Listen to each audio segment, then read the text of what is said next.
Hey friends, Father Allen here. Good to see you. Thanks for tuning in. So, in the midst of the ongoing pandemic, lockdowns, limitations, etc., and also the political, economic upheaval that's going on all over the world, questions about this and that and everything else, let's not forget that we are still in the year of St. Joseph. Our Holy Father announced it this past December, and it goes all the way to this coming December. And he wrote an apostolic letter to us, Patris Corde, on the heart of the Father.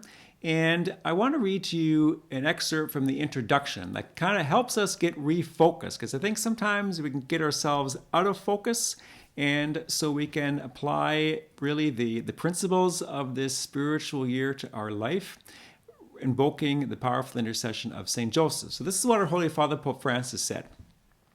He said that my desire to do so, that is, have this year of St. Joseph, increased during these months of pandemic, when we experienced in the midst of the crisis how our lives are woven together and sustained by ordinary people, people often overlooked, people who do not appear in newspaper or magazine headlines or on the latest television shows, yet in these very days are surely shaping the decisive events of our history. Doctors, nurses, storekeepers, supermarket workers, cleaning personnel, caregivers, transport workers, men and women working to provide essential services and public safety, volunteers, priests, men and women religious, and so very many others.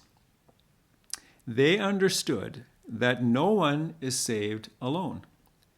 How many people daily experience and exercise patience and offer hope, taking care to spread not panic, but shared responsibility? How many fathers, mothers, grandparents, and teachers are showing our children in small, everyday ways how to accept and deal with the crisis by adjusting their routines, looking ahead, and encouraging the practice of prayer? How many are praying, making sacrifices, and interceding for the good of all?